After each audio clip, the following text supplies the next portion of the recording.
நான் சொன்னது எவ்வளவு கரெக்டா இருக்கு பாருங்க. ஏன் சிஸ்டர் சும்மா கூவிட்டு இருக்கீங்க? அங்க சுத்தி இங்க சுத்தி நம்ம கிட்ட விளையாட்டு காட்டிட்டு கடைசியா வந்து நிக்கும் பாருங்க. நீ வாயை மூடு. சரிங்க மித்ரா. நான் சொல்றேன்ல, பாத்தீங்களா இங்க வந்து நிக்குது. வா மாயா, நீ நினைச்சது நிறைவேறிடுச்சா? எனக்கு நன்றி சொல்றதுக்காக வந்திருக்கியா? சிஸ்டர் நினைச்சது நடக்கல. நீ அனுப்பி வச்ச அந்த மாய நாகத்துக்கு விஷம் இல்ல போல இருக்குது. நல்ல பாப்பா அனுப்பி வைங்கன்னா நீங்க தண்ணி பாப்பா அனுப்பி வச்சிருக்கீங்க ஜெகன் மோகினி. என்ன உளர்ற மாயா? என்ன நடந்தது நீ சொல்லு. குழந்தை சாகல மித்ரா, உயிர் பொழைச்சுக்குச்சு. என்ன சொல்ற? மாயனாகும் தீன்னா யாராலையும் உயிர் பிழைக்க வாய்ப்பே இல்ல. குழந்தையோட மூளைக்கு விஷம் பரவிடுச்சு. இனிமே குழந்தைய காப்பாத்தவே முடியாதுன்னு தான் டாக்டர் சொன்னாங்க. ஆனா அதுக்கப்புறம் அந்த மாறி யாருக்குமே தெரியாம குழந்தைய கோயிலுக்கு தூக்கிட்டு போயிட்டான். கோயில்ல என்னென்னமோ செஞ்சு குழந்தை உயிரை காப்பாத்திட்டான். ஆனா என்ன செஞ்சான்னு யாருக்குமே ஒண்ணுமே தெரியாது.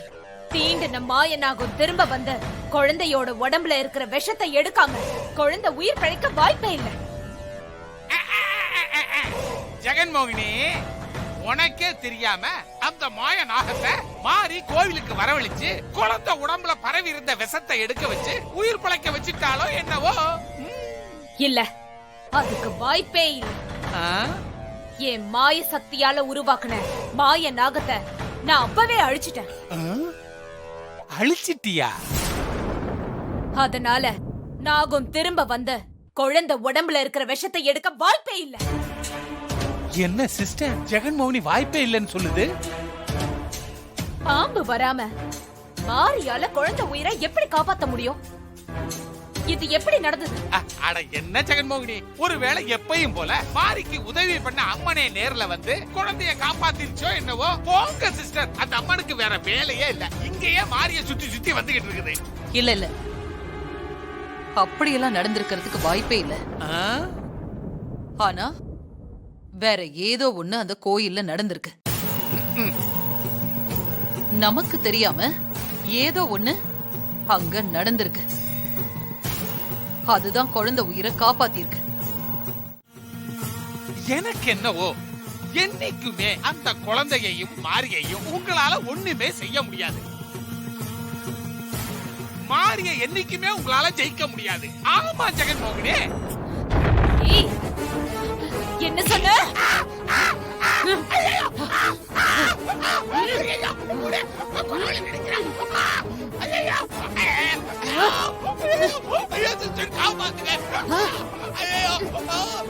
ஏன் இடத்துக்கே வந்து ஏன் முன்னாடியே நின்னு என்ன பேசிக்கிட்டு இருக்க? ஏன் சக்தியை மீறின ஒரு சக்தி இந்த உலகத்துல வேற எதுவுமே கிடையாது. பாத்துக்கிட்டு இருக்கீங்களே, இவன் தூக்குற நாக்கு தொங்கிற போது என்ன காப்பாத்துங்க, இறக்க காட்டு போங்க. மித்ரா, விடு அவனை. அவன் தெரியாம சொல்லிட்டான். இறக்கி விடு, இறக்கி விடு. ஐயோ அம்மா, ஐயோ. அப்போ அந்த மாரிய என் மாய சக்தியால ஜெயிக்க முடியாதுன்னு சொல்றியா? அம்மா, நான் என்னத்த சொல்றது? அப்பா தப்பிச்சண்டா சாமி. அது வந்து ஜெகன் மோகினி, நான் அந்த மீனிங்ல எல்லாம் சொல்லல. மாரிக்கு ஊர்ல இருக்கிற அத்தனை சாமிகளும் துணைக்கு வரும். தெய்வ சக்தி மாரிக்கு எப்பவுமே துணையா இருக்குன்னு தான் சொன்னேன். கோச்சுக்காத ஜெகன் மோகினி. இப்ப வேணா நான் தோத்து போயிருக்கலாம், ஆனா இது முடிவில்லை. அடுத்த முறை நான் ஜெயிச்சு காட்டுறேன். காட்டு காட்டு.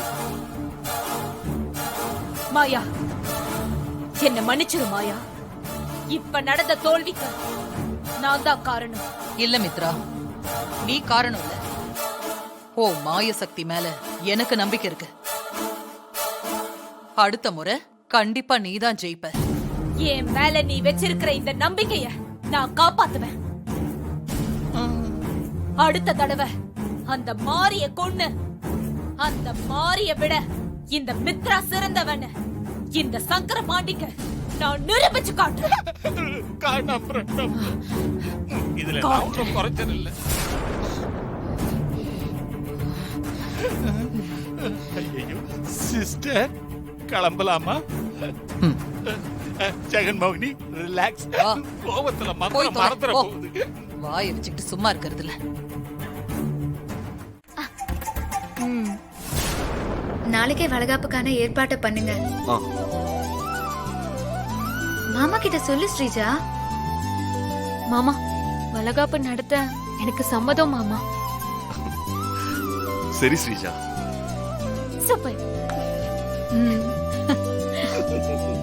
ஓம் நம சிவாய.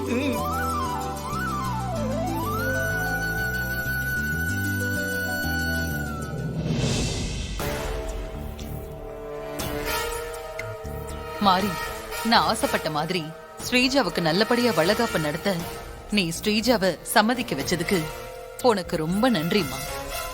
ஓம் நம சிவாய.